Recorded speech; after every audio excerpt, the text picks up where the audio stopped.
Welcome to your channel, Storycraft Portal. Tonight, we're diving into a murder case that's far from ordinary. A case filled with shocking twists, a brutal crime, and a killer who thought he was smart enough to fool everyone. Nicole VanderHeyden, a loving mother and schoolteacher, went out for a fun night with her boyfriend. But by morning, her lifeless body was discovered in a field, beaten, strangled, and left for dead. 240 injuries.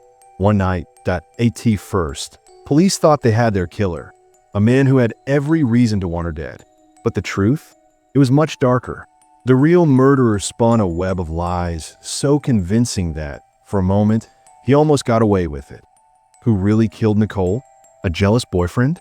Or a stranger lurking in the shadows?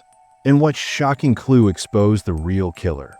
This is the Nicole VanderHeyden murder mystery, a story of love, betrayal, and cold-blooded murder. Let's begin. May 20th, 2016, Nicole VanderHeyden, a 31-year-old teacher and mother, was excited for a night out with her boyfriend, Detrie.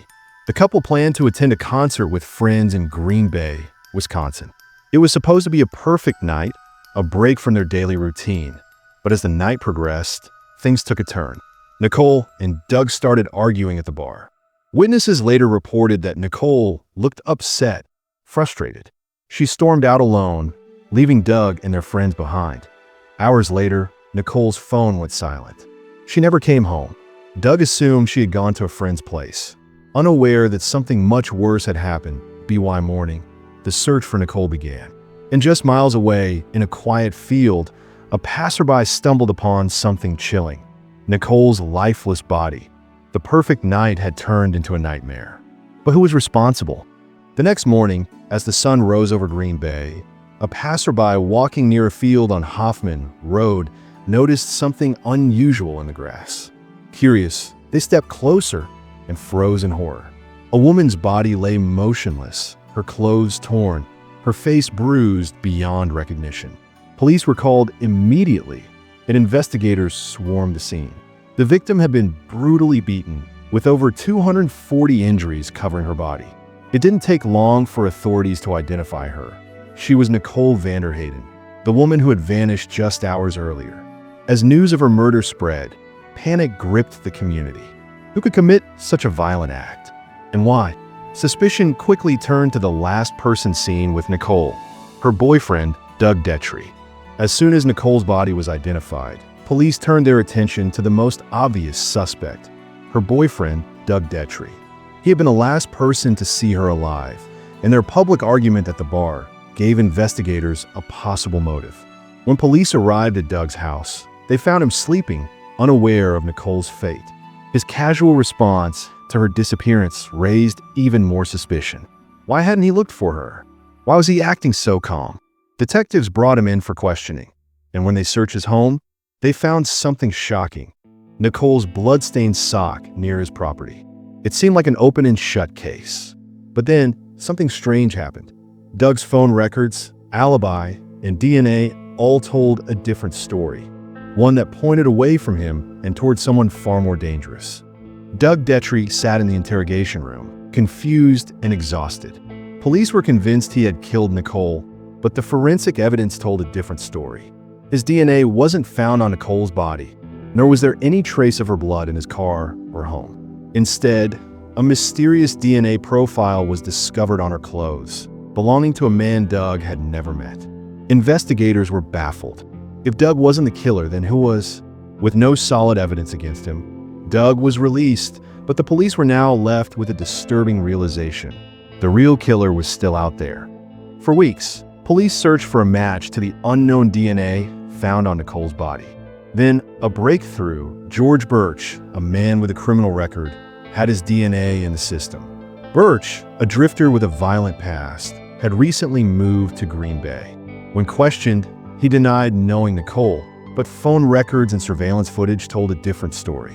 Investigators tracked his phone's GPS and found something chilling. It placed him near the crime scene at the exact time of Nicole's murder. The police had finally found their prime suspect. But Burch wasn't going down easily. He had a shocking story to tell, one that could flip the entire case upside down.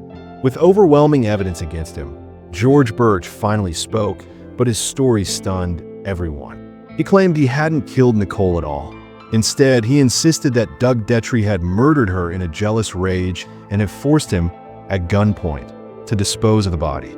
Burch painted himself as a helpless victim, dragged into the crime against his will.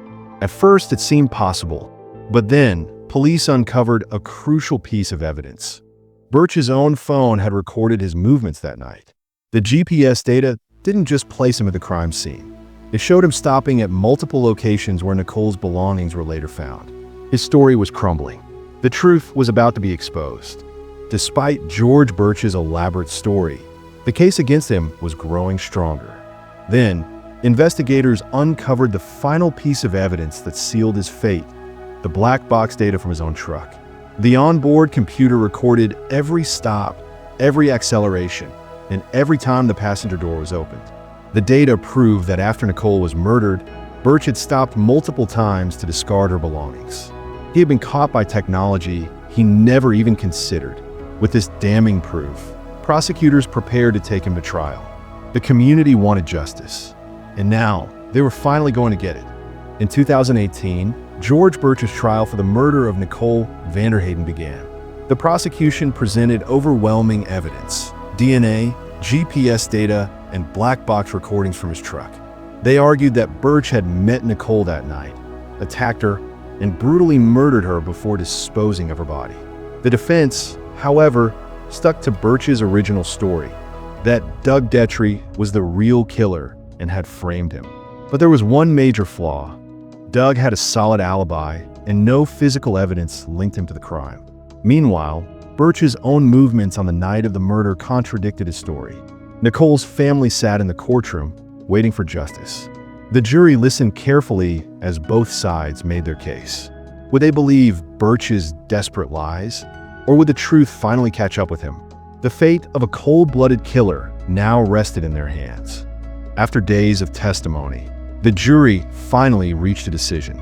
The courtroom fell silent as the judge asked, "Has the jury reached a verdict?"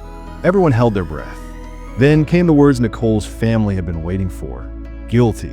George Burch was convicted of first-degree intentional homicide. He showed no emotion as the sentence was read: life in prison without parole.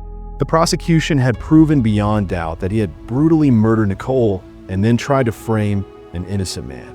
Nicole's family broke into tears, relieved that justice had been served.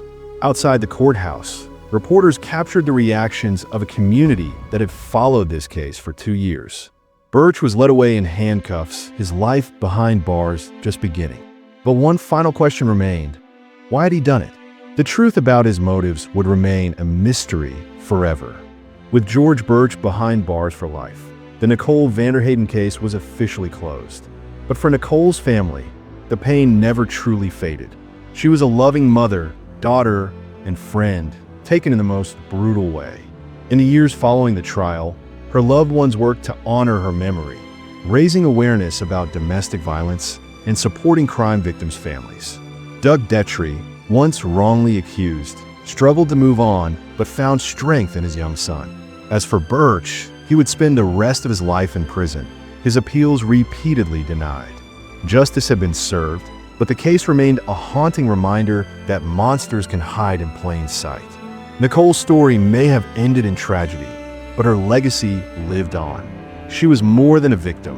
She was a symbol of resilience, love, and the fight for justice.